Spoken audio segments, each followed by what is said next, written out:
일단 1번부터 보도록 하겠습니다. 저기에다 밑줄 치세요. 재고자산 감모손실.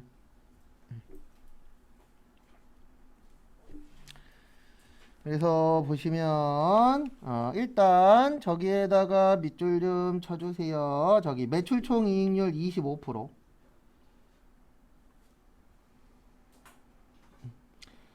그 다음에 거기 그 박스 왼쪽에 보시면 기초, 매입, 기말에다 밑줄 치세요.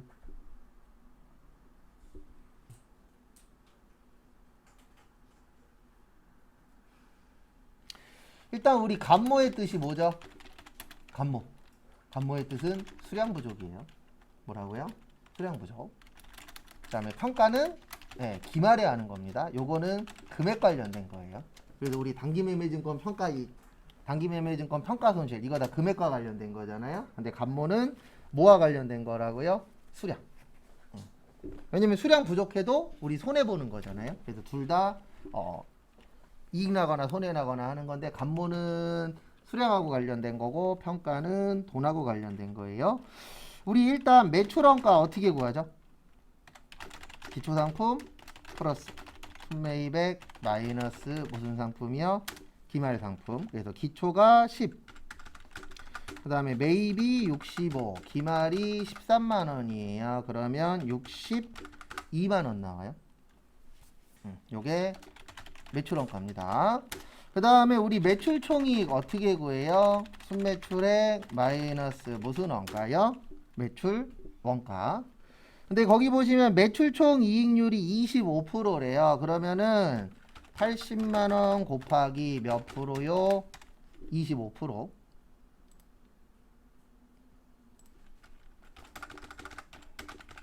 하면은 20만원이 이익이 됩니다. 뭐가 돼요? 이익. 그러면 20만원은 거기 매출액이 80이에요. 얼마예요? 80. 그러면 80에서 얼마 빼면 20 되죠? 60 빼면 20 되죠? 그래서 요것도 매출원가예요. 그러면 둘이서 얼마 차이 나요? 2만원 차이 나죠? 그래서 정답 몇 번이요? 2번인데 저희가 이런 거에 좀 약해요. 딴 거에 약한 게 아니고 요거는 좀 공식을 응용을 할 수 있어야 되거든요. 근데 요런 부분에 조금 약하긴 합니다. 그래도 이런 거 나오면 공식 적어서 많이 해보세요. 그러면 좀 도움이 될 거예요.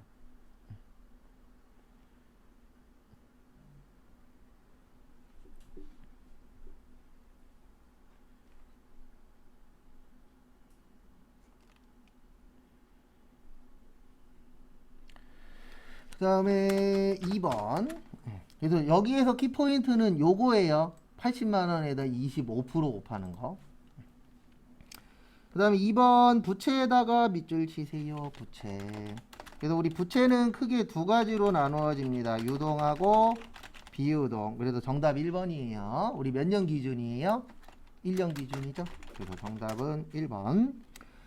그 다음에 2번 정상적인 영업주기 내에 소멸할 것으로 예상되는 저기에다 밑줄 치세요. 매입 채무하고 미지급 비용. 우리 매입 채무에 두 가지 있습니다. 외상 매입금, 그 다음에 지급엄, 그 다음에 미지급 비용. 얘네들 다 유동부채예요. 근데 거기는 뭐라고 적혀있죠?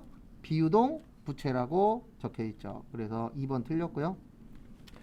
그 다음에 우리 이거 제가 초반에 여러 번 적었었는데 외상 매출금하고 외상 매입금은 판매와 관련이 있어.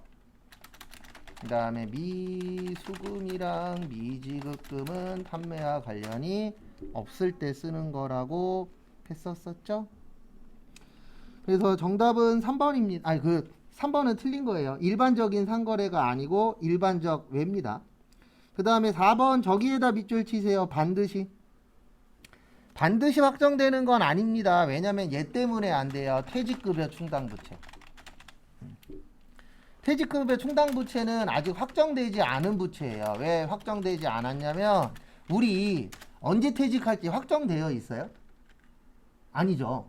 일반적으로 내일 그만둘지 오늘 그만둘지 한 달 후에 그만둘지 1년 후에 그만둘지 10년을 더 다닐지 아무도 모르잖아요. 그래서 저것 때문에 틀린 거예요. 반드시 때문에. 그래서 무조건 다 들어가 있는 건 아니라는 거, 그 부분도 참고해 주시면 감사하겠습니다. 그래서 정답은 1번이세요. 그 다음에 3번 저기에다 밑줄 치세요. 유동부채. 요거는 모르겠으면 그냥 여기 가서 컨트롤 F로 하나하나씩 다 치세요. 이거 제가 전산회계 1급에서는 이렇게 설명 안 드립니다. 전산회계 1급에서는 일단 이렇게 나오면 모르겠으면 빼고 나중에 풀라 그래요. 왜냐면 이거 찾는 것도 시간 걸리니까. 근데 세무는 90분이기 때문에 이거 5개 찾아도 시간이 그렇게 많이 부족하진 않아요. 그래서 정답은 이렇게 됩니다. 단기차입금, 미지급 비용, 성급 비용. 그래서 1억 500만 원, 2천만 원에서 잠시만요. 성급 비용이구나. 죄송합니다. 성급 비용은 큰일 날 뻔했네. 당좌 자산이에요. 얘네들은 유동부채. 그래서 답은 1억 500. 1번인데 이런 거 나오면 그냥 여기 가서 치세요. 컨트롤 F. 단기차입금. 여기 나오잖아요. 그러니까 3번 같은 거 시험장 가서 틀리시면 머리로 풀어서 틀려야 대부분 다. 컨트롤 F 치면 다 뜨잖아요. 얘가 유동부채인지 당좌자산인지 비유동부채인지 떠요 안 떠요? 다 뜨죠. 원래 제일 좋은 건 이게 제일 좋은 거예요. 딱 보자마자 얘네는 유동부채야. 얘네는 당좌자산이야.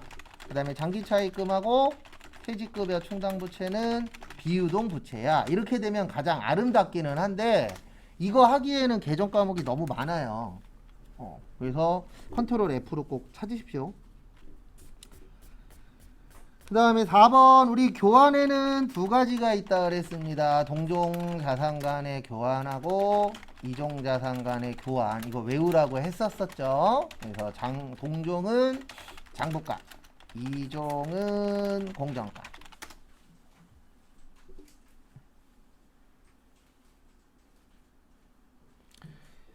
그래서 거기 보시면 이종자산과의 교환으로 취득한 거는 공정가치 맞고요. 그 다음에 이종자산의 교환을 위하여 제공한 자산의 공정가치가 불확실한 경우에는 취득한 자산의 공정가치 맞습니다. 그 다음에 자산의 교환에 현금수수액이 있는 경우에는 현금수수액을 반영하여 취득원가를 결정한다. 맞아요. 정답은 4번이세요. 근데 요건 배운 적은 없습니다.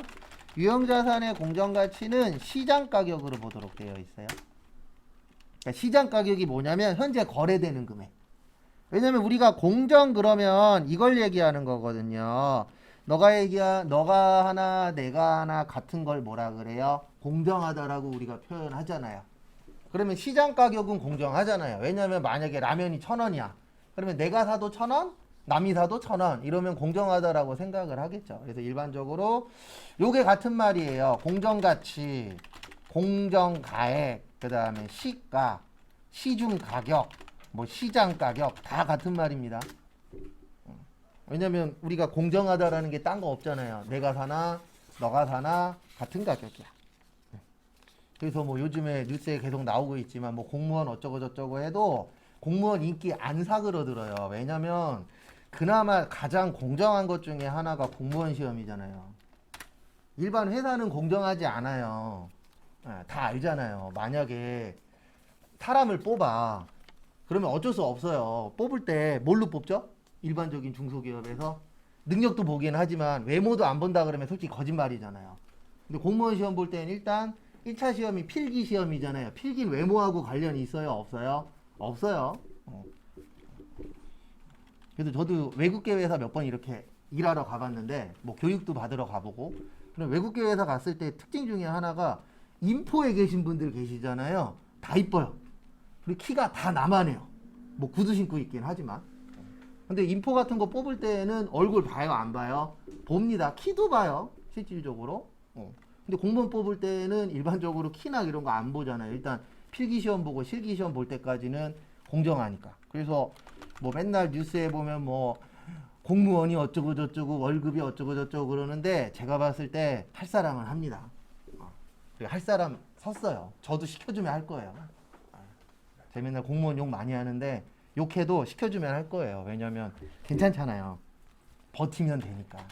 근데 일반 회사는 다녀보신 분들 아시겠지만 저는 지금도 그 생각하고 있는데 언제 잘릴지 모르니까 언제 회사 문 닫을지 모르니까. 근데 공무원은 문은 안 닫잖아요. 날짜 되면 월급 꼬박꼬박 들어오고. 그 다음에 5번 저기에다 밑줄 치세요. 기본 과정. 정답 3번입니다. 이거 비슷한 거 한번 푼 적이 있어요. 근데 한 번밖에 없어서 그러지. 그래서 기본 과정엔 세 가지가 있어요. 기업 실체 과정, 계속 기업의 과정, 그 다음에 기간별 보고의 과정. 그래서 정답은 3번이세요. 발생주의는 재무제표가 아니고 여기에요. 손익계산서. 그래서 오랜만에 한번 적어드리면 우리 재무상태표하고 손익계산서 작성 기준이 있었죠? 그래서 둘 다 총금액으로 써라. 그 다음에 재무상태표는 구분해서 표시하고 손익계산서는 구분해서 계산해라. 그 다음에 유동성 배열법. 그 다음에 비용은 무슨 주의라 그랬어요? 발생주의. 그 다음에 1년 기준. 수익은 무슨 주의요? 실현주의. 그 다음에 잉여금 나눠라. 자본잉여금하고 이익잉여금. 그 다음에 돈 벌려면 돈 써라. 그 다음에 가짜 계정 표시하지 말아라. 참고하시고.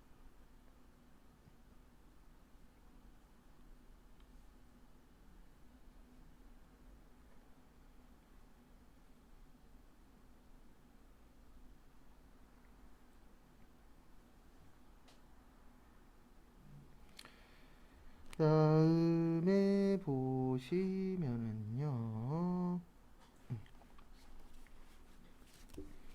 6번 저기에다 밑줄 치세요. 평균법.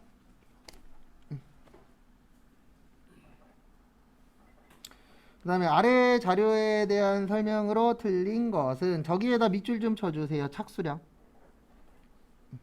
착수량 나오면 일단 요 문제하고는 관련은 없는데 이거 기억을 하고 계셔야 돼요. 어저께도 적었었는데 세무에는 이거 종종 출제됩니다. 회계에도 나오긴 하는데 확률적으로는 세무가 좀 더 잘 나오기는 해요. 비율로 봤을 때에는. 그래서 보시면 우리 제공품 착수량 나오면 수량이에요. 지금은 상관없어요. 그냥 요것도 기억하시라고 해서 알려드리는 겁니다. 기말 제공품, 공손품, 수량. 그래서 공손품 나오면 뭐라고요?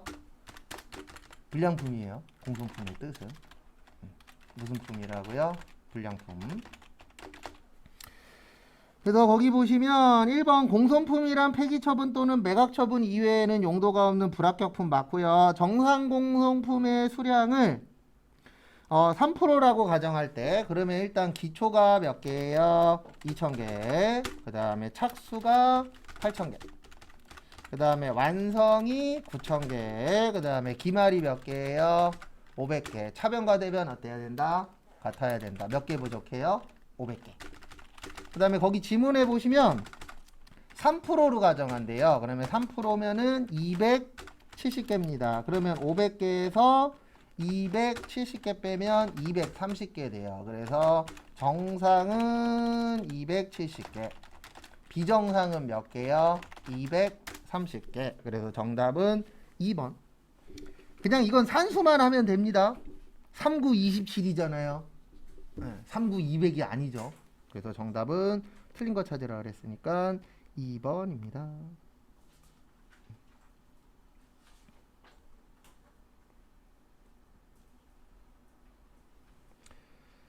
그다음에 7번. 솔직히 6번은 그냥 곱하기만 하면 나와요. 200이 나올 수가 없잖아요.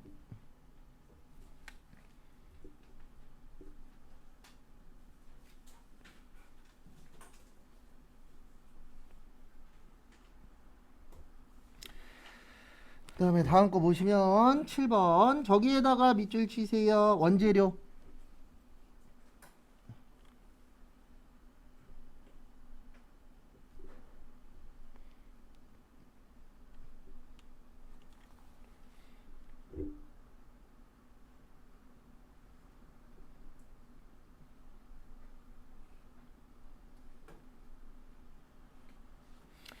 그래서 7번은 T자입니다. 그래서 T자인데 재료비, 노무비 나오면은 긴 거예요. 총 나오면 짧은 거고 요것도 많이 나오죠. 근데 솔직히 얘는 회계 쪽보다는 세무 쪽이 조금 더 잘 나오긴 그 세무 쪽보다는 회계 쪽이 더 잘 나오긴 합니다. 이제 뭐 양쪽 다 내는 편이긴 해요. 그래서 제공품, 기초, 재료, 노무, 경비, 간접비, 제조원가, 기말. 그래서 거기 보시면 첫 번째로 이 다음에 요거 재료비 구하는 공식, 기초 원재료 더하기 단기 원재료 매입액 빼기 기말 원재료. 그래서 기초가 50, 단기가 120, 기말은 5만원. 그래서 165만원 나와요. 그래서 그 다음에 재료비가 165. 그 다음에 노무비가 150, 간접비가 200, 기초가 40, 그 다음에 기말이 50. 그리고 거기 마지막에 두 개는 쓸모없는 겁니다. 왜냐면 제품 계정이잖아요. 거기 두 가지는. 그래서 40에 165에 150에 200에 그 다음에 50 빼면 505만원 나와요. 그래서 정답 2번. 2번이 중요한 게 아니고 T자 잘 나오니까 T자 잘 기억하시고, 계속 나오는 건 맞춰야죠. 계속 안 나오는 건 어쩔 수 없지만. 그 다음에 8번 원가입니다. 그래서 보시면 기본원가, 우리 기초원가 또는 기본원가는 재료비하고 노무비 맞아요. 그래서 1번 맞고요. 요것도 잘 나옵니다. 정답은 2번이에요. 이거 기회비용이 아니고 매몰원가예요. 그래서 우리 그 매몰원가는 이미 발생한 거라 그랬잖아요. 언제 거라고요? 옛날 거. 그래서 관련이 없다. 그 다음에 기회비용은 두 가지 이상 선택 방법이 있을 때, 우리 항상 선택 방법은 둘 중에 하나잖아요. 최소. 그래서 있는 경우 선택 후 나머지 중에서 시험 문제는 요걸로 잘 나와요. 마지막에 가장 큰 거냐 작은 거냐. 그래서 기회비용은 가장 뭐한 거요? 큰 거. 그래서 정답은 2번입니다. 요것도 잘 나와요. 특히 정답으로 매몰원가가 은근 잘 나옵니다. 그거 잘 좀 봐두세요. 그 다음에 3번 회피불능원가는 어떤 의사결정을 하더라도 절약할 수 없는 거 맞아요. 그래서 그 회피불능원가에다가 이렇게 적어주세요. 대부분 회피불능원가는 고정비예요. 그래서 지금 뉴스에 계속 이거 나오잖아요. 부동산 나오죠. 그게 왜 그러냐면 부동산이 문제가 아니고 부동산을 대부분 대출받아서 샀잖아요. 그럼 이자가 나가요. 이게 회피불능원가예요. 뭘 해도 안 돼요. 그 집을 팔기 전에는. 근데 문제는 요즘 가장 큰 문제는 그거잖아요. 이제 내년에 박살 나는데 왜 박살 나냐면 이게 가장 문제라고요. 대출받아서 집 샀어. 떨어졌잖아요. 문제가 뭐냐면 지금 이 집을 팔아도 나는 바보가 되는 거예요.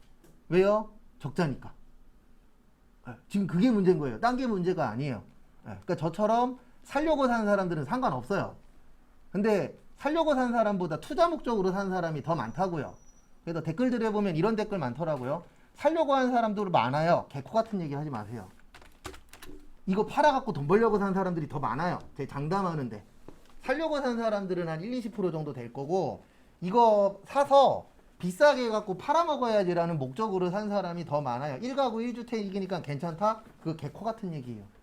라고 써주고 싶어요. 댓글에다가. 근데 댓글에다 쓰면 욕먹으니까. 근데 그게 문제예요. 그래서 회피불능 원가가 많으면 안 좋은 겁니다. 그래서 저도 지금 고정비가 좀 커요. 보험료가 좀 많이 나와서. 2년만 더 보면 끝나는데, 이런 고정비 같은 것들 항상 금액 같은 거 하실 때 조절을 좀 해야 돼요. 너무 높으면 힘들어요. 그 다음에 4번 저기에다 밑줄 치세요. 변동비. 우리 변동비 나오면 항상 요거 기억하셔야 됩니다. 총변동비는 증가, 단위당은요 1점, 총고정비는 1점, 단위당은요 감소, 조업도가 뭐 할 때요? 증가할 때. 그래서 4번 맞아요. 그 다음에 9번의 정답 2번. 요것도 은근 잘 냅니다. 그래서 제가 요거 적어드리잖아요. 제공품 나오면 제조원가, 제품 나오면은요 손익계산. 그래서 2번의 제품이잖아요. 이거 은근 잘 나와요. 특히 회계 쪽에 좀 더 잘 나옵니다. 그 다음에 10번 배부에다가 동그라미 치세요. 항상 배부 나오면 세 가지예요. 보조부문, 배부 방법에 우리 몇 가지 있어요? 세 가지. 직접, 단계, 상호. 직접은 보조부문, 상호 간의 용역수수 관계가 뭐 할 때요? 중요하지 않을 때. 그 다음에 순서 나오면 무조건 단계예요. 뭐 나오면요? 순서. 그래서 배부 순서 정하고 직접 배부와 상호 배부의 절충 단계. 상호 가장 정확 계산은 복잡. 그래도 저기에다 밑줄 치세요. 순서. 순서 나왔죠? 그러면 무슨 배부라고요? 단계 배부입니다. 그래서 정답은 4번이세요.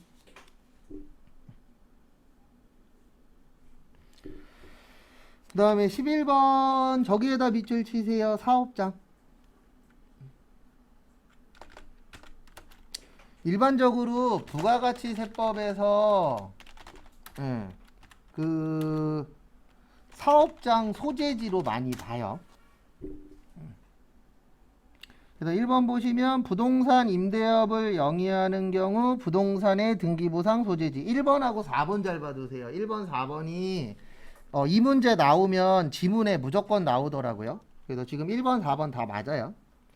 그 다음에 2번 제조업은 물건 만드는 거잖아요. 그래서 물건 만드는 거하고 관련된 거니까 거기 보신 것처럼 최종 제품을 완성하는 장소 맞습니다. 정답은 3번이에요. 건설업. 그래서 건설업은 법인의 등기부상 소재지예요. 뭔지 설명드릴게요.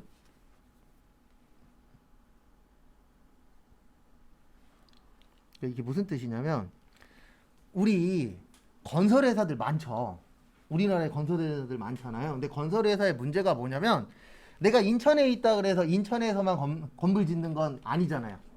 맞죠? 본사는 인천에 있는데 뭐 건물은 서울에다 지을 수도 있고 강원도 가서 지을 수도 있고 전라도 가서 지을 수도 있고 이쪽 저쪽 다 가서 다 짓잖아요. 실제. 그러면 문제는 뭐냐면 국가에서 문제는 뭐냐면 세금을 걷어야 돼요. 근데 세금을 걷어야 되는데 이게 그 지역마다 하기에는 좀 문제점이 좀 크거든요. 그래서 그 법인이 있는 장소에다가 그 법인이 있는 장소에다가 뭐 내도록 되어 있어요? 세금 내도록 되어 있어요. 그래서 건설 현장이 아니고 법인의 등기부상 소재지로 하도록 되어 있는데 1번하고 4번 특히 잘 봐주세요. 요거 시험 문제 나오면 1, 4번으로 장난 잘 칩니다.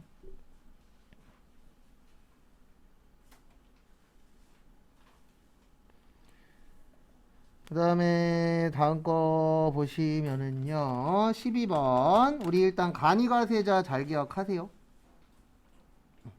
일단 정답은 2번입니다. 왜 2번이냐면 이게 법이 바뀌어서 그래요.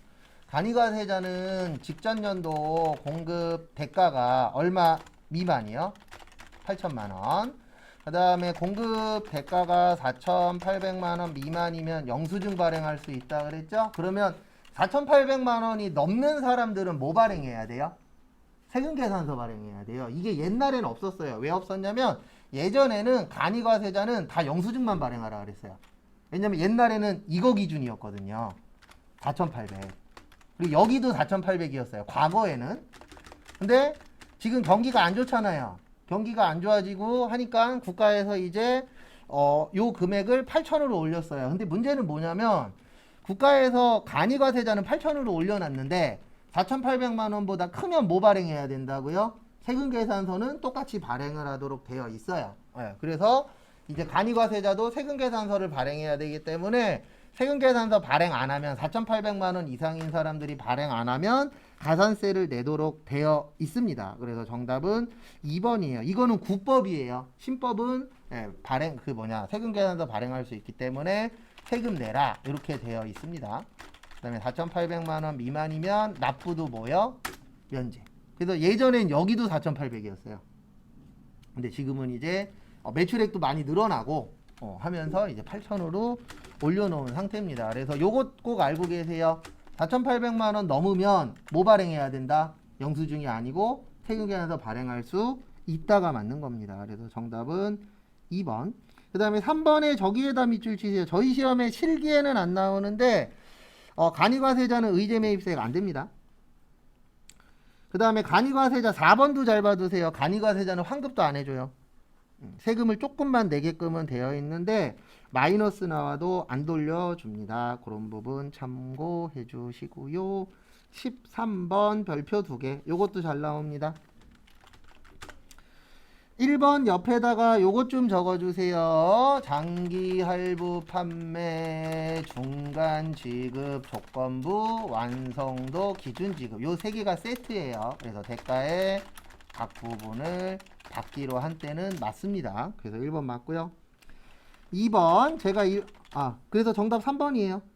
완성도 기준 지급은 대가의 각 부분을 받기로 한 데인데 3번은 완성되어 사용 소비되는 때죠. 그래서 정답은 일단 3번입니다.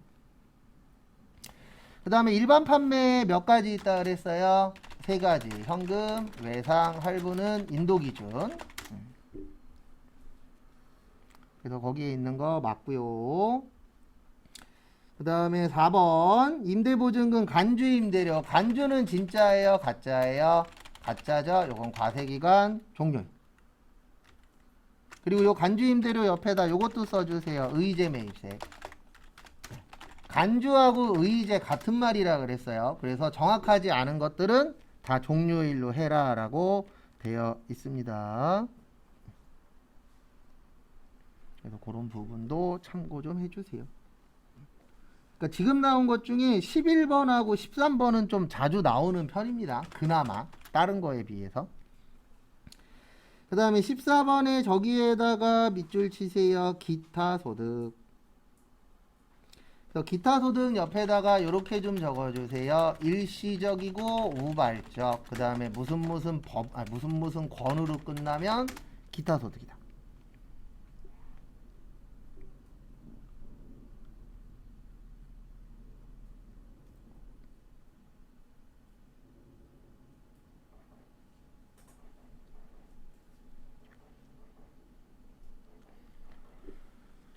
그 다음에 1번 보시면 종교 관련은 기타 소득이에요. 그래서 아직 확정은 안 됐는데 저기 저쪽 코인도 기타 소득 쪽으로 갈 것 같아요. 분위기는. 일단 유예시켜 갖고 100% 확정은 아닌지라. 그 다음에 2번 정답은 2번입니다. 연금 형태로 받으면 무슨 소득 내셔야 돼요? 연금 소득 내야 되겠죠? 그래서 정답은 2번. 그 다음에 3번에 계약의 위반에다 밑줄 치세요. 우리 계약 위반 같은 거 계속해요? 일시적이에요? 일시적이죠? 그 다음에 마지막에 권으로 끝나면 뭐라고 생각하시라고요? 기타 소득이다. 다는 아닌데 저희는 어쨌든 조금이라도 줄여야 되잖아요. 그 다음에 15번 총수익 금액에다가 밑줄 치세요.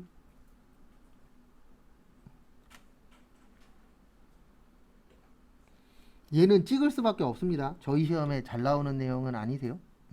그래서 일단 1번 소득세 또는 개인지방소득세를 환급받았거나 환급받을 금액 중 다른 세액에 충당한 금액 저기에다 밑줄 치세요. 다른 세액에 충당. 그러면 다른 때 썼으면 포함하면 돼요? 안 돼요? 안 되겠죠. 그래서 1번 맞습니다. 그 다음에 2번 관세환급금 등 필요경비로 지출된 세액이 환입되거나 환입될 경우 그러니까 1번하고 2번의 차이점이 뭐냐면 둘 다 환급받는 건 맞는데 1번은 다른 데 쓴 거예요. 딴 데 썼기 때문에 포함되면 안 되고 2번은 다른 데 사용했다라는 얘기가 없죠. 그래서 포함이 되셔야 됩니다. 그래서 2번도 맞아요. 그 다음에 장려금도 세금 내도록 되어 있습니다. 그래서 정답은 4번이세요. 보험 차익은 총수익 금액에 산입한다예요. 그리고 우리는 요렇게도 기억을 하셔야 돼요. 보험 차익이라는 말 요즘 안 쓰거든요. 보험 수익으로 기억을 하세요. 과거에는 보험 차익이라 그랬는데 아직 세법에서는 보험 차익이라고 하는데 그 기업회계 기준에서는 지금 보험 수익이라고 써요. 그러니까 보험 수익이 뭐냐면 우리가 불났어. 아니면 뭐 자동차 사고가 났어. 그래서 보험금 받을 때 있어요? 없어요? 있죠. 그때 대변에 보험 수익으로 써요. 지금은. 그래서 요거는 지금까지 딱 한 번 나왔는데 계정 과목은 좀 알고 계십시오. 그래서 우리 목표는 3호이에요. 재무회계에서 3개, 원가회계에서 다 맞추기, 그 다음에 부가세 소득세에서 2개 맞추기. 근데 왜 그러냐면 부가세 소득세는 난이도가 왔다 갔다 해요. 그래서 쉽게 나오면 외운 거라던가 자주 본 거에서 다 나올 때 있어요. 그러면 막말로 5개 다 맞을 수도 있고, 이상하게 내면 찍어서 한두 개밖에 못 맞출 때도 있어요. 그래서 부가가치세나 소득세는 5개에서 2개 맞추는 게 목표고, 재무회계는 3개고, 원가회계는 풀어보면 아시겠지만 일반적으로 요거는 한 4개 전후는 맞출 수 있어요. 제가 기억하라는 거 잘 기억하시면. 왜냐면 하나 정도는 좀 헷갈리게 되고 나머지들은 좀 무난하게 내는 편이기는 합니다. 그래서 제가 처음에도 그랬고 지금도 그 얘기 하잖아요. 못 외웠으면 원가 먼저 외우시라고. 왜냐면 원가회계가 A4 용지 한 바닥에서 거의 다 나와요. 문제 자체가. 그러면 한 바닥 외워서 그만큼 맞출 수 있으면 요즘 분들이 얘기하시는 가성비가 나쁘진 않잖아요. 어느 시험이 한 바닥 외워갖고 5문제 맞출 수 있어요. 그런 시험 거의 없지. 허말 공부하신 분들 생각해보세요. 한 바닥에서 한 문제 많이 나와요? 2문제밖에 안 나와요? 저도 허말 수업 해봤지만. 그래서 헷갈리신 분들은 일단 원가회계 먼저 해결하시고, 그게 가장 가성비가 높긴 합니다. 그리고 15번의 답은 저거 4번입니다. 네, 거기 산입 안 한다라고 돼 있잖아요. 네, 산입한다가 맞아요. 네. 아, 이게 소득세 환급받았다는 얘기가, 아니 수입에 산입 안 한다가 맞아요. 1번은. 어떤 거요? 예, 아니 한다 맞잖아요. 예. 그래도 끝까지 잘 보셔야 돼요. 예, 1번 맞아요. 지금 생각하신 게.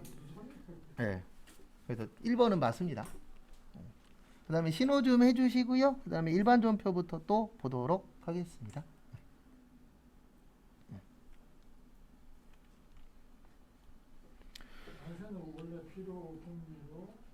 처리했으니까 산입해야죠.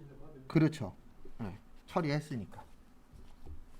그래서 생각하고 계신 게 맞아요. 근데 말을 이상하게 써놨죠. 네. 근데 실질적으로 저희 시험 자체가 장난칠 게 말장난밖에 없어요. 한 15개 나오면 한 최소 3문제 전후는 말장난치는 경우들이 좀 많긴 합니다. 그렇죠. 범위도 넓고.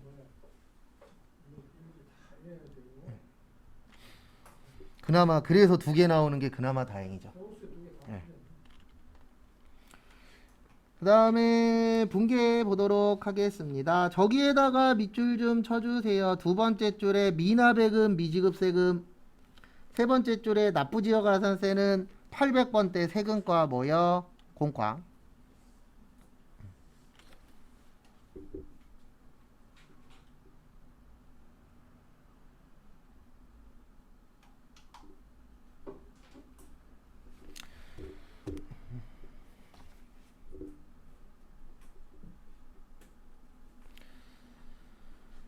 그 다음에 보시면 4월 29일 다 써놨어요. 미지급세금 얼마라고요? 250. 그 다음에 800번대 세금과 공과. 거기 다 있어요. 지문에.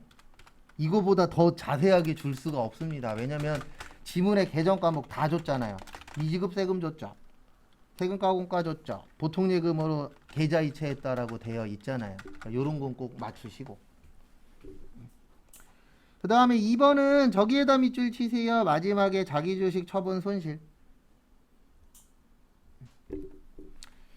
이렇게 처리하셔야 돼요. 자기주식 처분 손실 나오면 그냥 머릿속에서 이렇게 생각하세요. 상계 처리구나. 지문 안에 뭐 평가 이익, 아니면 뭐 주식 발행 소가금 이런 거 나오면은 대부분 무슨 처리 문제예요? 상계 처리 문제입니다. 그래서 자본은 무슨 처리요? 상계 처리. 이거 잘 기억하시고. 그 다음에 통장으로 1000만원 들어왔대요. 근데 장부가액은 얼마래요? 800. 그래서 자기주식 800. 그 다음에 이건 이해하셔야 됩니다. 우리 800짜리 1000만원에 팔면 200만원 이익이죠? 근데 기존에 손해봤었던 게 얼마 있어요? 네, 130 있죠? 그래서 처리하고, 나머지 70만 원만 뭐가 되는 거예요? 이익이 되는 겁니다. 됐습니까? 그래서 거기 지문 안에 뭐 자기 주식 처분 이익이니 아니면은 뭐 주식 발행 초과금이니 이런 거 나오면 상계 처리일 확률이 99%예요. 그 다음에 11월 15일 저기에다 밑줄 치세요. 5년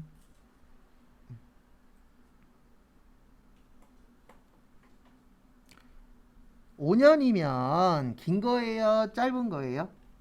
긴 거죠. 그래서 보통 예금 1억 그 다음에 장기 차익 무슨 은행이요? 하나은행.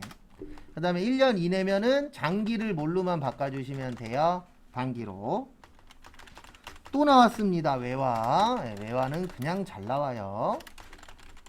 그래서 평균적으로 보면 전산세무 2급에 나오면 전산회계 1급에 나올 확률이 좀 떨어지고요. 전산세무 2급에 안 나오면 전산회계 1급에 나오는 경우들도 많이 있습니다. 그래서 둘 중에 하나는 잘 내시더라고요.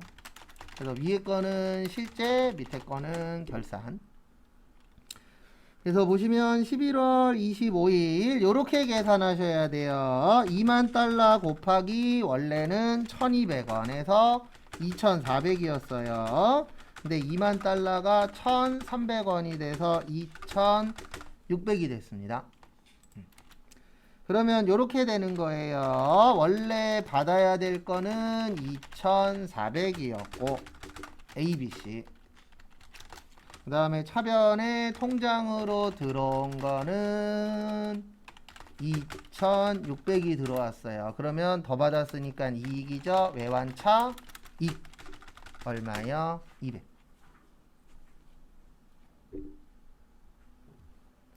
그 다음에 12월 29일 거기에다 밑줄 치세요. 매출처. 우리 거래처 직원하고 밥 먹으면은 몇 번대라 그랬죠? 800번대. 그래서 800번대 접대비 얼마예요? 10만원. 그 다음에 카드로 결제했대요. 미지 급금 얼마예요? 10만원. 무슨 카드요? 신한카드. 요 정도는 할 수 있죠. 그러면 지금 요 정도면은 4개는 맞추셔야 돼요. 왜냐면 분계 난이도 자체가 아주 높은 편은 아닌지라 시험장 가서 요 정도면은 4개 이상을 맞춰 주셔야 합격하는데 플러스가 됩니다. 그리고 원래 목표도 4개기는 해요. 그 다음에 7월 30일 저기에다 밑줄 치세요. 경영지원팀 직원. 그리고 저기에다가 동그라미 치세요. 어디에다 동그라미 치시냐면 저기 보시면 두 번째 줄에 예정신고시 누락하셨대요. 그래서 예정신고시 누락된 거 무슨 신고에다가 넣으래요?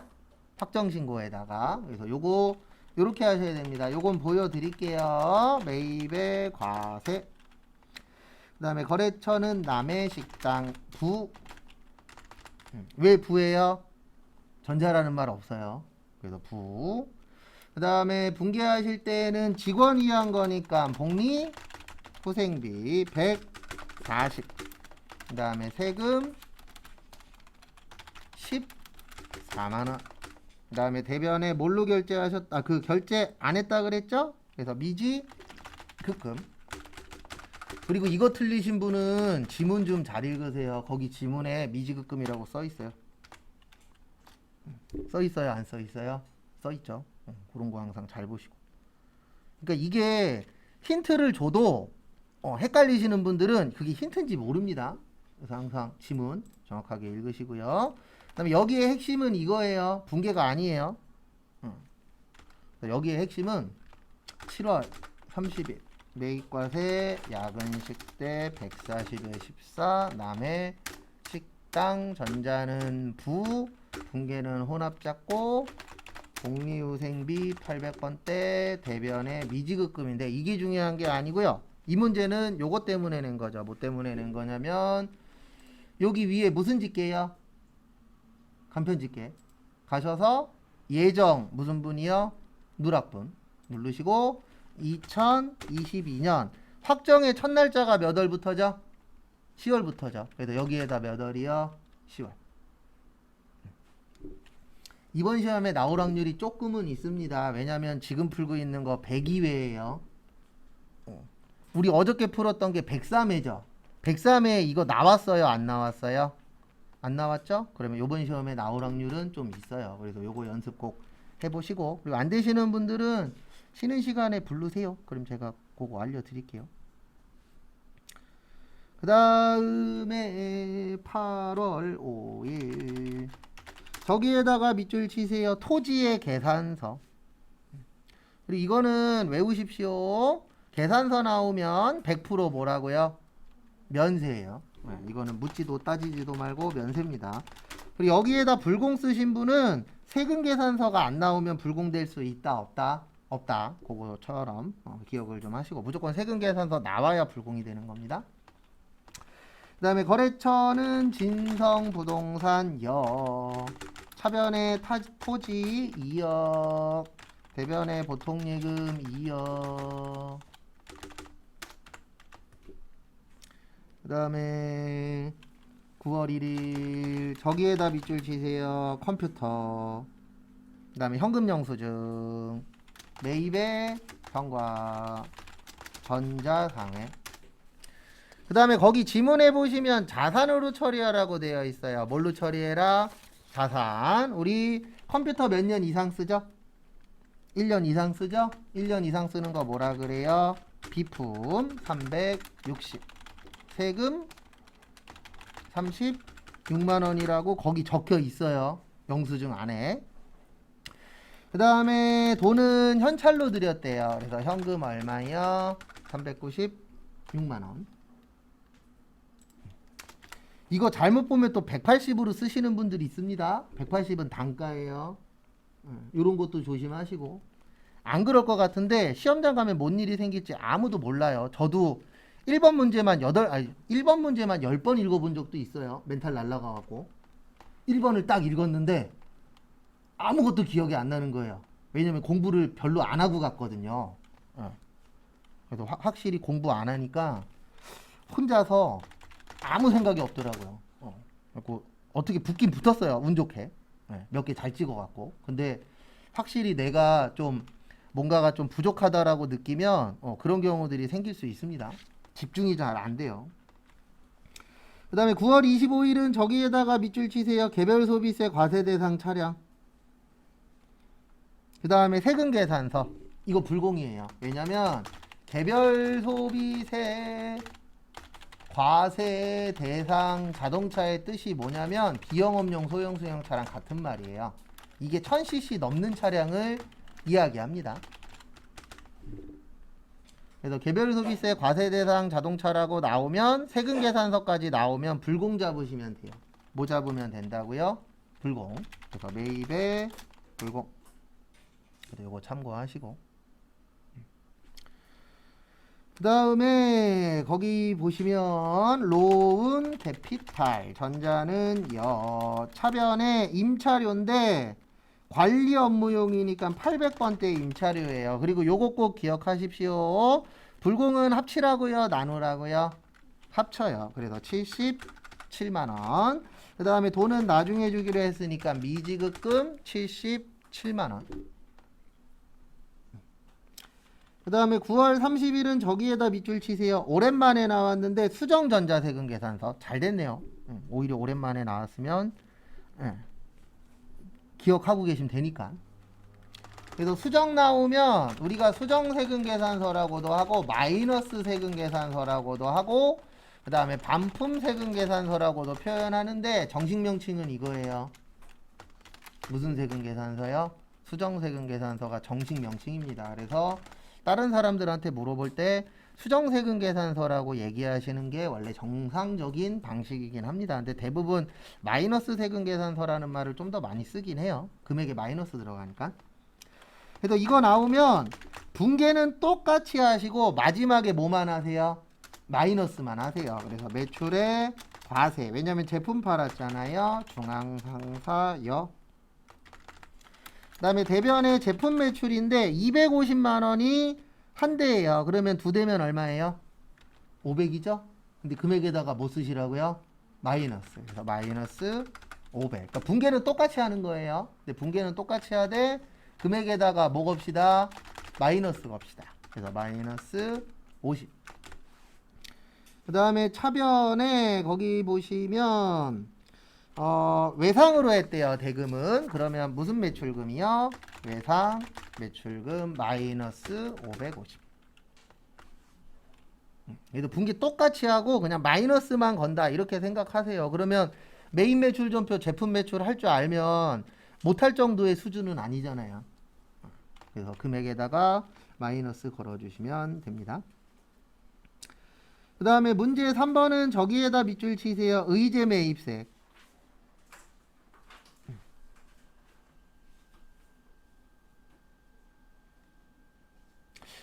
이번에 부가가치세가 조금 쉽게 나오면 저쪽이 나올 확률이 높겠어요. 부동산 임대 공급이나 대손 쪽. 근데 떨어뜨릴 거면은 생뚱맞은 거 낼 겁니다. 저쪽. 제 개인적인 예상인데 그러니까 조금 쉽게 낼 거면 대손이나 부동산 나올 확률이 높고요. 아니면 요것도 확률이 높아요. 신용카드 매출 전표 등. 왜냐면 어차피 이거 발행금액 대손 부동산 의제 요 5가지 제일 잘 내거든요. 근데 이거 어저께 나왔죠. 발행금액 집계표. 그 다음에 지금 뭐 풀고 있죠 우리? 의제 풀 거죠. 그러면 여기 수령명세서랑 대손이랑 부동산이 그나마 잘 내던 것 중에선 안 나온 거고요. 그 다음에 이번 시험 어렵게 낼 거면 이거 나올 거예요. 공제받지 못할 쪽. 얘는 원래 어려워요. 나오면.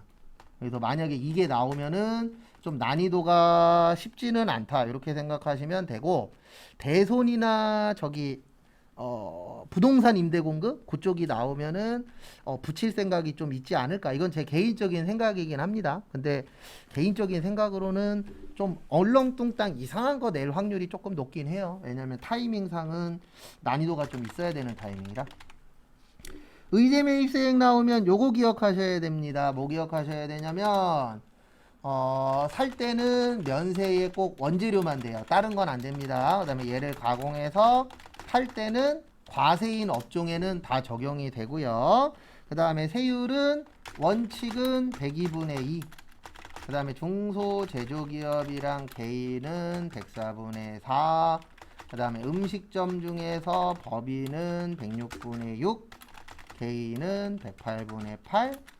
2억 원 이하는 109분의 9인데 저희 시험은 이건 안 나옵니다. 왜냐면 우리 시험 볼 때 전제 조건이 법인이에요. 그래서 개인 관련된 건 안 내요. 이론에는 나올 수 있지만 실기에는 못 냅니다. 일단 저기에다가 밑줄 좀 쳐주세요. 저기 어디에다가 밑줄 치시냐면은 소시지. 우리 회사 뭐 만드는 회사예요? 소세지 만드는 회사예요. 그러면 돼지고기 들어가겠죠. 그래서 돼지고기는 원재료가 맞습니다. 근데 식품 원자재는 원재료가 아니죠. 식품 포장재. 네. 포장재는 원재료 아니잖아요. 그럼 포장할 때 쓰는 거지. 그러면 포장재는 넣으면 된다, 안 된다? 안 된다. 그래서 두 개만 넣어야 돼요. 돼지고기랑 돼지 창자. 왜냐면 우리 소세지 만들 때 돼지고기랑 돼지 창자가 들어갑니다. 그래서 여기에서는 두 개만 넣으셔야 돼요. 그 다음에 저기에다가 밑줄 치세요. 세 번째 줄에 공급가액 1억 2천. 요 정도면은 아주 불편하게 낸 시험은 아닙니다. 다른 횟수에 비해서. 근데 그냥 안 내던 거 나오면 헷갈리는 건 맞아요. 그래서 여기에서 하는 거죠. 의제 매입세 가셔서 1기 확정이니까 4월에서 6월. 그 다음에 F2 고기 유통 2022년 4월 30일 계산서 돼지고기. 그 다음에 수량은 1600kg 2800. 그 다음에 저기에다가 밑줄 치세요. 첫 번째 줄에 제조하는 법인으로 중소기업에 해당하지 아니한다. 이거 두 가지 차이점 아셔야 돼요. 중소기업이면 104분의 4입니다. 맞죠? 근데 중소기업 아니니까 몇 분의 몇이에요? 102분의 2예요. 그래서 몇 번이요? 1번. 제가 여기 썼잖아요. 원칙은 102분의 2. 그 다음에 중소제조기업일 때는 104분의 4. 근데 중소제조기업 아니라 그랬잖아요. 그래서 여기에 해당 사항 없으면 다 102분의 2예요. 그래서 지금은 102분의 2입니다. 그러니까 여기에서 키포인트는 크게 세 가지예요. 하나는 원재료만 된다. 그래서 포장명가는 넣으시면 안 된다. 요거 첫 번째. 그 다음에 중소제조기업이 아니니까 몇 분의 몇으로 해야 된다? 102분의 2로 해야 된다. 그거 기억하시고. 그 다음에 창자유통 2022년 6월 30일 여기도 계산서에 물품명은 돼지창자. 그 다음에 1000kg에 300에 102분의 2. 그 다음에 여기 밑에도 넣어주셔야 돼요. 왜냐면 거기 지문에 써 있잖아요. 뭐라고 써 있냐면 세 번째 줄에 확정 신고 기간에 매출 공급가액 얼마라고요? 1억 2천. 그래서 여기 과세 표준에다가 1억 2천을 쳐주셔야 끝. 왜냐면 제가 요거 써드린 적 있잖아요. 과세 표준은 매출 무슨 가액이라고요? 공급가액이다 라고 적은 적이 분명히 있어요. 잘 기억은 안 나시겠지만 왜냐면 아주 많이 쓰진 않아서. 그 다음에 공급가액의 뜻은 부가세 별도, 공급대가는요 부가세 포함. 그 다음에 납부세액은 매출세액 마이너스 매입세. 매출세액은 부가세 예수금, 매입세액은 부가세 대급금, 얘는 부채, 얘는 자산. 그러니까 나중에 이쪽 파트에서 일하실 때는 이렇게 돼야 돼요. 누가 부가세 예수금 그러면 머릿속에서 매출세액이야, 부채야. 이런 게 연결 되셔야 회사 가서 편합니다. 대부분 회사 가서 힘들어 하시는 분들이 어떤 분들이 힘들어 하시냐면 그냥 매출세액이야. 그래 머릿속에 매출세액만 있어. 부가세 예수금이야. 그래 머릿속에 부가세 예수금이 있어. 이거 두 개가 같은 건지 모르면 그 다음부터 이제 꼬이는 거예요. 왜냐면 다들 회사 생활 해보셔서 아시겠지만 좋은 직장 상사도 있습니다. 근데 저는 좋은 직장 상사를 몇 번 못 만나봐서 대부분 내가 능력껏 해야 되잖아요. 알려주는 것도 있긴 있지만. 그리고 이런 생각은 버리십시오. 가면 갈수록 더 안 가르쳐 줍니다. 인수인계 제대로 되는데 많지 않아요. 가면 갈수록. 그래서 본인이 할 수 있게끔 능력을 키우셔야 됩니다. 그 다음에 2번 저기에다가 밑줄 치세요. 이기 확정 신고. 그 다음에 부가가치세 신고서 작성하래요. 그리고 마지막에 전자신고에다가 밑줄 치세요. 전자신고 얼마요? 10,000원. 그것도 잘 기억하시고. 그러니까 문제 푸시다 보면 반복적인 거 있어요. 그런 것들은 꼭 기억하세요. 그래서 얘 나오시고, 우리 나올 때는 항상 뭐야? 얘 아니오 누르면 다시 다 쳐야 됩니다. 그것도 항상 숙지하시고. 어디 갔냐? 신고서 가셔서 확정이라 그랬어요. 뭐라 그랬어요? 확정. 10월에서 12월. 맨날 똑같습니다. 매출자료, 매출액 과세, 매출액 하관대, 전자세금계산서 발급분 포함 있죠? 제가 세금계산서랑 신용카드랑 겹치면 누가 이긴다 그랬어요? 세금계산서가 이긴다 그랬죠? 그래서 여기는 1100만원 뺀 3520만 넣어야 돼요. 요게 키포인트입니다. 우리 두 개 겹치면 누가 이긴다 그랬어요? 세금계산서가 이긴다 그랬잖아요. 우리 3520이 아니고 정확하게 써드리면 3200에 320이에요. 왜냐면 거기 공급 대가라고 써 있잖아요. 공급 대가면 뭐 포함이라고요? 부가가치세 포함이다. 그것도 같이 좀 숙지하고 계세요. 그 다음에 세 번째 대손확정에다가 밑줄 치세요. 우리 대손 확정되면 대손 충당 그 대손에다가 넣어야 되는데 거기 보시면 165만 원이래요. 얼마래요? 165만 원. 그러면 여기에다가는 마이너스 15만 원만 넣는 거예요. 왜냐면 대손 세액공제거든요. 그래서 세금만 넣도록 되어 있습니다. 그래서 150 넣으시면 안 돼요. 그리고 들어가지도 않아요. 거기 칸 자체가 세금만 들어가요. 그래서 마이너스 얼마요? 15만 원이다. 그것도 좀 봐두시고. 그 다음에 이기 예정신고시 누락된 거 종이에다가 밑줄 치세요. 이거 꼬운 데다 한번 더 꼈어요. 일단 누락분 보시면 매출의 과세인데 뭘로 발행했다고요? 종이. 우리는 법인이기 때문에 전자로 발행해야 돼요. 그래서 종이로 발행하시면 무슨 세 내셔야 돼요? 가산세.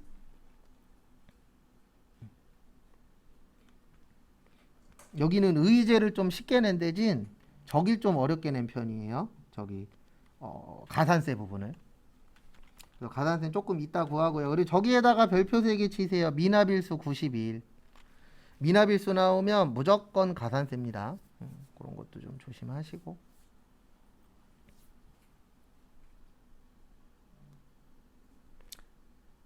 그 다음에 다음 것도 보도록 하겠습니다. 매입자료 볼게요. 매입자료 보시면 전자세금 계산서 매입액, 매입과세에 아무 말 없으면 일반입니다. 그 다음에 카드로 샀는데 좀 이렇게 좀 안 냈으면 좋겠어요. 275만원 포함이래요. 그러면 신용카드는 매입 사과의 일반은 얼마냐면 2200에서 275 빼고 나누기 110 곱하기 100 하면 1750에 175만원.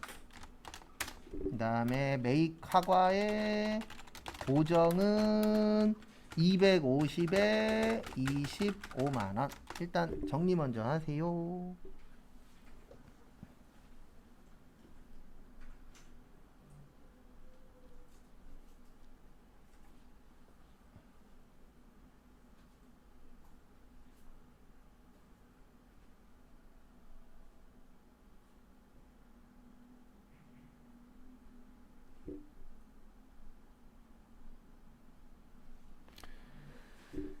그 다음에 보시면 입력하도록 하겠습니다. 가산세는 좀 이따 할게요. 일단 입력이 먼저니까.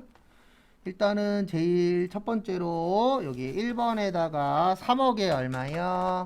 3천.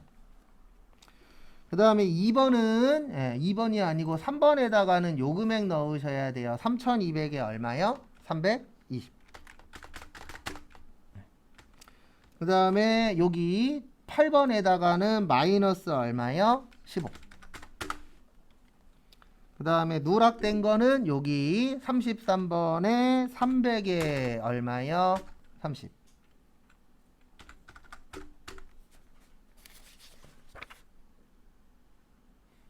12번에 이게 왜 들어가 있지? 없는데? 대손이요?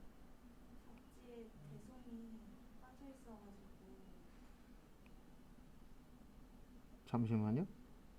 대손이 확정되어 장부에 뭐하였다? 반영하였다. 반영하였다. 잠시만요.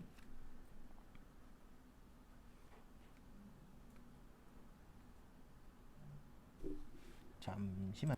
그 한국세무사에 들어오시면 공지사항이 있어요. 지금 우리 몇 회 풀고 있죠? 102회.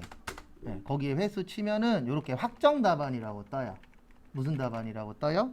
확정 답안. 여기 가서 꼭 확인하셔야 돼요. 그러니까 답지도 이상해. 네, 그러면 여기 와서 꼭 확인을 하셔야 돼요. 여기 오면은 지금 전산세무 몇 급이에요? 2급. 그 다음에 3번에 2번. 잠시만요.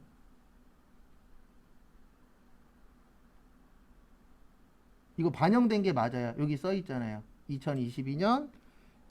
아, 잠시만요. 아, 날짜로 장난쳤구나. 저기에다 밑줄 좀 쳐세요. 날짜 제대로 안 봤네. 5월에다 밑줄 치세요. 죄송합니다. 설명 잘못 드릴 뻔했어요. 그래서 이상하면은 여기로 오세요. 요것도 알고 계세요. 남은 기간 동안에 아니면 뭐 나중에 혼자 개인적으로 공부하실 때 답지가 이상해. 아니면 요거 답이 이상한 것 같아. 그럴 때 있어요? 없어요? 있죠. 그러면 여기 공지사항 오셔서 여기에다 횟수 치면 돼요. 102면 102 이렇게 치면 각 횟수마다 확정 답안이라고 있어요. 네. 그러니까 지금은 코에 걸면 코걸이고 귀에 걸면 귀걸인데 왜 안 되는지 설명드릴게요. 이거 내신 분의 어떤 생각으로 냈는지는 알겠어요. 거기 보시면 어디 갔냐? 저기에다 밑줄 치세요. 5월.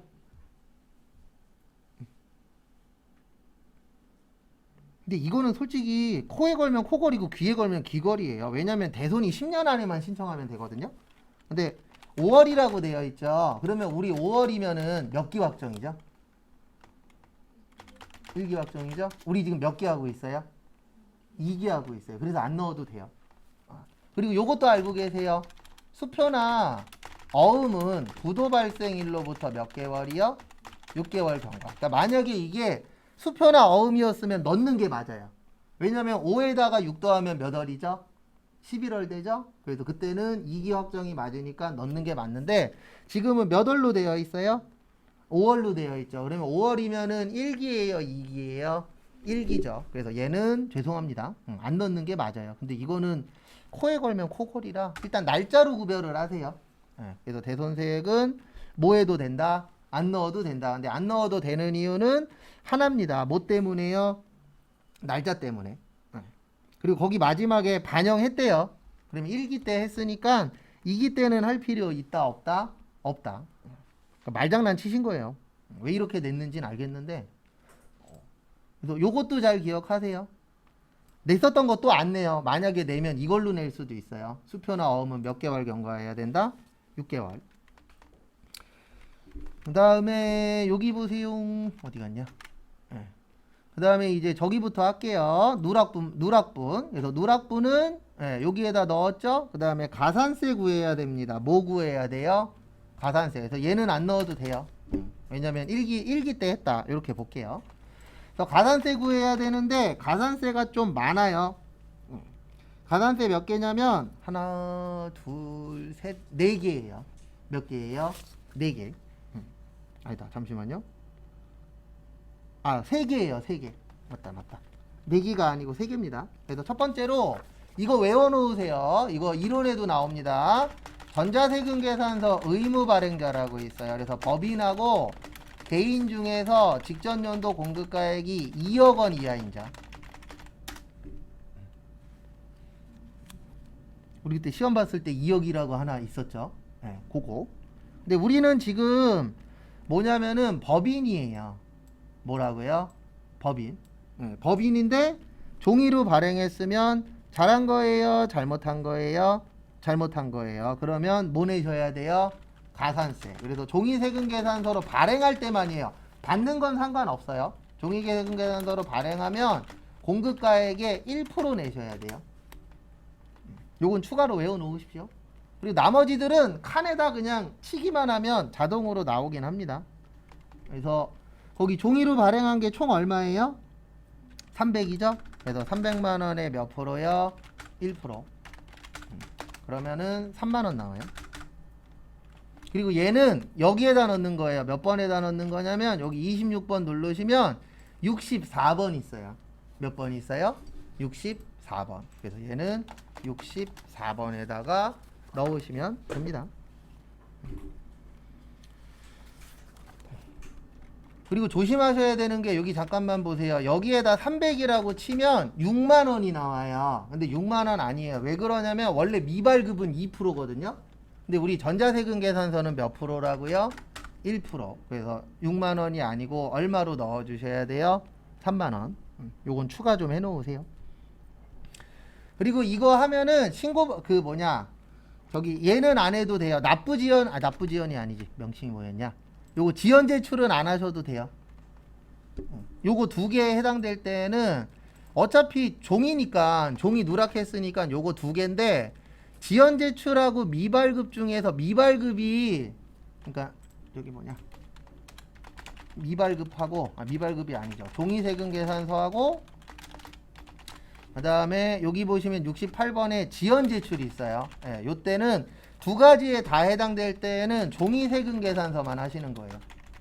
왜 그러냐면 종이세금 계산서는 1%고 지연 제출은 1000분의 3이거든요. 그러면 뭐가 세금 더 많이 낼까요? 당연히 1%가 세금 더 많이 내겠죠. 그래서 이 2가지가 겹칠 때에는 지연 제출은 하지 말라고 되어 있어요. 네, 왜냐면 종이세금 계산서에서 세금 많이 납부하잖아요. 그래서 2개가 겹칠 때에는 하나는 배제해라, 안 해도 된다, 이렇게 되어 있습니다. 그 다음에 2번째가 이제 신고불성실 가산세. 그래서 납부세 곱하기 10% 곱하기 간면, 그리고 간면은 외우시던가 아니면 이걸 기억하세요.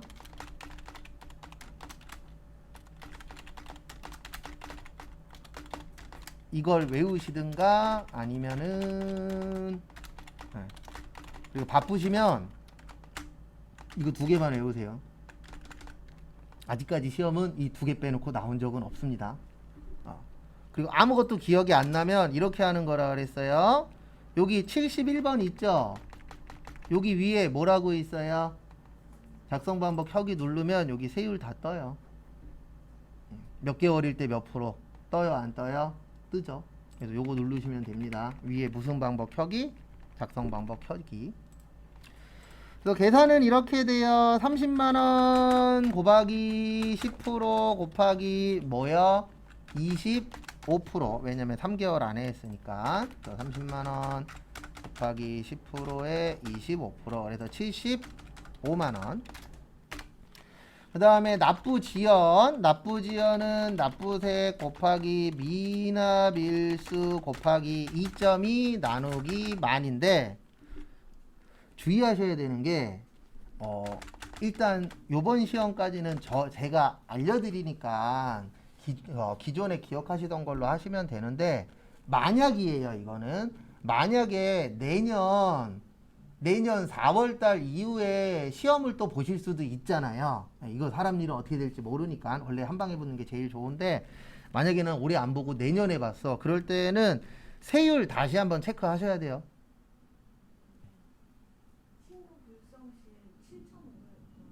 아, 잠시만요. 이건 제가 7,500원이죠. 이건 제가 계산 잘못한 거예요. 네, 7,500원. 감사합니다. 저 금액이 나올 수가 없죠. 30만 원에다 곱했는데. 그래서 주의하셔야 되는 게 세율이 계속 바뀌어요. 그래서 이거 한 가지는 꼭 알고 계셔야 돼요. 뭐 시험을 나중에 본다거나 첫 번째. 그 다음에 또 하나는 내가 취업을 했는데 내가 세금 관련된 담당을 했어. 그러면 연초에 항상 공부 다시 하셔야 돼요. 그러니까 제일 쉬운 방법은 인터넷에다가 이렇게 치면 돼요. 2023년 세법 변경 이런 식으로 치면 그 세무사라던가 아니면 교육하시는 분들이 정리해 놓은 거 있어요. 그럼 거기 한번 훑어보고 나하고 관련 있는 것만 업데이트 시키면 돼요. 그래서 저도 시험 준비할 때 제일 어려운 게 4월달 시험이에요. 근데 왜 4월달 시험이 제일 어렵냐면 교재가 일단 3월달에 나와요. 그러니까 옛날 교재 갖고 일단 수업을 해야 되고, 그 다음에 바뀐 법 확인해서 알려드리긴 하는데 제가 간혹가다 잘못 이해할 때가 많진 않은데 어쩌다 한 번씩 있어서 4월달 수업이 어딜 가나 제일 엉망진창이에요.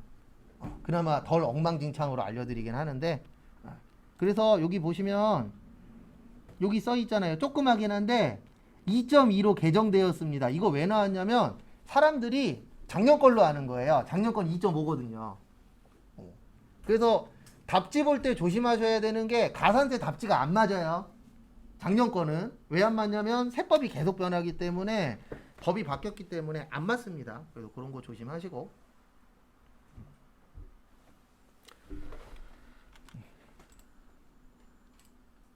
그리고 헷갈리시면 연락 주세요. 저도 매년 저거 확인하니까 제가 정리된 거 있으면 보내드릴게요.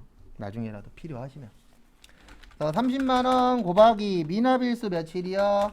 90일 곱하기 2.2 나누기 만.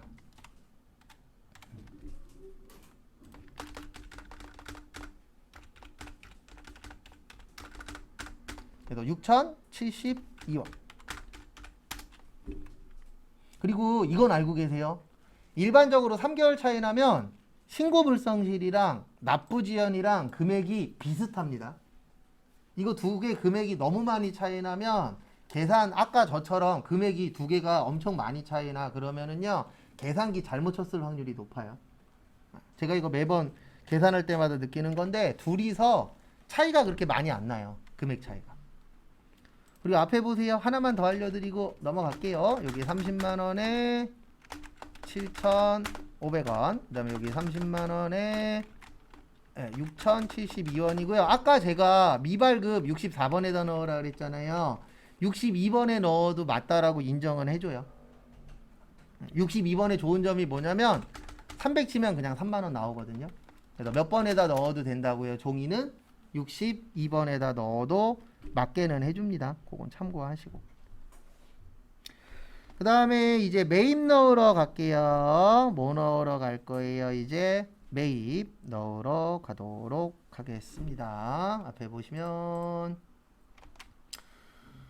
일단 10번에다가 어디 갔냐? 1억 2천에 1200. 그 다음에 카드는 여기에요. 우측. 그래서 41번에 1750에 175만원. 그 다음에 42번에 250에 얼마요? 25만원. 그 다음에 전자신고 했다 그랬죠? 그러면 전자신고 했으면 여기 54번에 얼마 하세요? 만원. 그리고 시험장 가셔서 나오실 때 요거 적으라 그랬어요.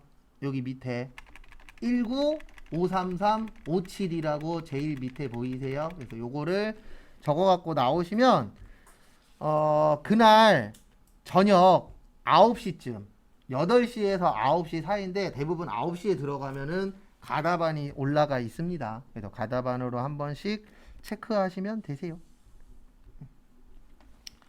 그 다음에 3번 같이 하고 쉬었다가 결산하고 연말정산 할게요. 앞에 보세요. 이거 무조건 나옵니다. 전자신고. 그래서 저기에다가 밑줄 치세요. 1번에 마감되어 있다. 그러면 마감할 필요는 없는데 제가 하나만 보여드릴게요. 지금 할 게 일기 예정이에요. 그러면 일기 예정으로 들어가시면 이거 안 들어가도 되는데 여기 위에 마감이라고 떠요. 보이세요? 근데 되어 있으니까 만질 필요는 없다 라고 보시면 되고요.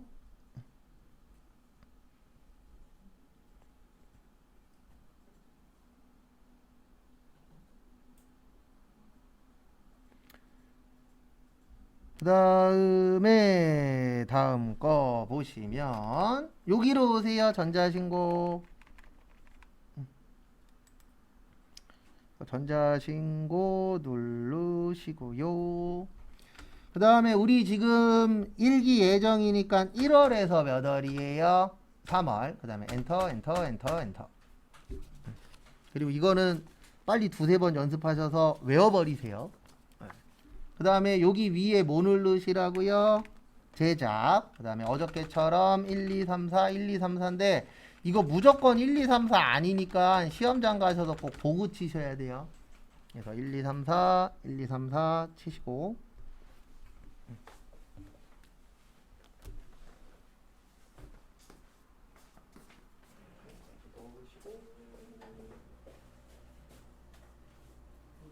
제작 이거 아니라 그랬잖아. 이거잖아.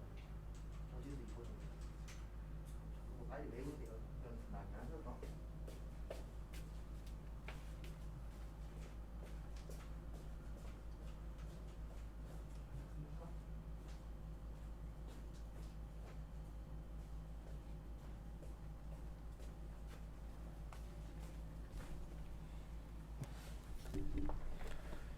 그래서 위아래 똑같이 치시고 그 다음에 확인. 근데 아마 시험 때 가시면 1, 2, 3, 4, 1, 2, 3, 4일 확률이 높아요. 우리 금요일날 설명드리겠지만 그 처음에 시험 시작하기 전에 시험지 먼저 나눠주거든요. 시험지 나눠주고 저 얘기를 할 거예요. 무슨 얘기를 하냐면 페이지 맞나 확인하라고. 그럼 그때 살살살살 넘기면서 1, 2, 3, 4, 1, 2, 3, 4 맞나 확인 좀 하세요. 그리고 제가 이거 금요일날 또 얘기할 건데 여러분들 특징 중에 하나가 시험장만 가면 말 되게 잘 들어요. 수업 시간에는 제가 하라는 거 엄청나게 안 하면서 시험장 가면 감독관이 보지 마세요. 그러면 진짜 안 보시는 분들 계시는데 페이지 살살 천천히 넘기면서 지문 봐도 돼요. 그래서 시험장 가셔서도 지금하고 똑같이 행동하십시오. 제가 하라는 거 안 하시고 하지 말라는 거 잘 하시고 지금 몇몇 분들 본인이 더 잘 알죠. 그 다음에 여기 누르세요. 홈택스. 그리고 홈택스 누르면 요거 뜰 거예요. 여기에서 뭐 누르세요? 꼭 받기. 그다음에 여기 찾아보기 가셔서 여기 C 드라이브 제일 밑에 거 하나 선택하면 됩니다. 그래서 하나밖에 안 떠요. 거기까지 일단 하세요.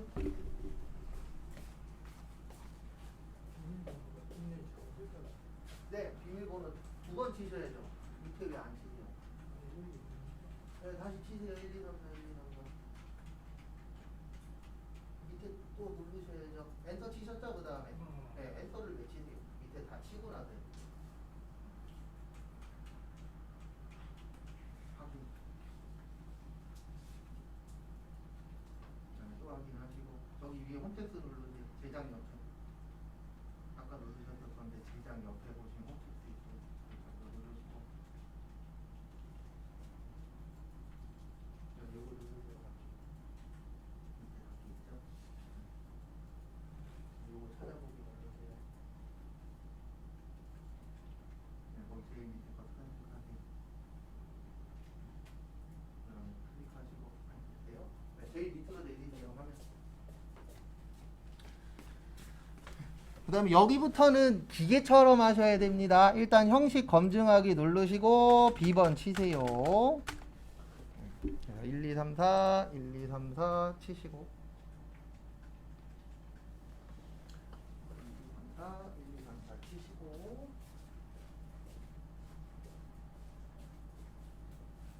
B번까지 넣으셨죠? 이거 누르셨어요? 빨리 누르세요. 마우스로 누르셔야죠. 네. B번 치세요. 네, B번 치세요. B번.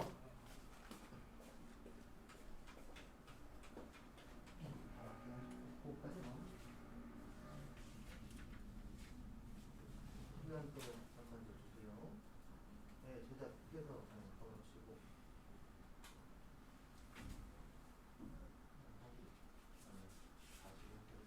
그거 안 하는 상태로 클릭하고 이번 치시고.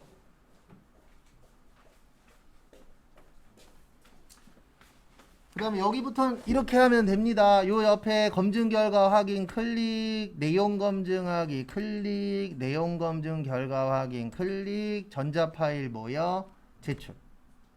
그 다음에 여기 전자 파일 제출하기 나오죠? 네, 요거까지 누르시고 그 다음에 마지막에 뭐까지 누르셔야 돼요? 닫기까지. 요거 하시고 잠깐만 쉬었다가 12시 35분에 그 뒤에 거 풀고 마무리하겠습니다.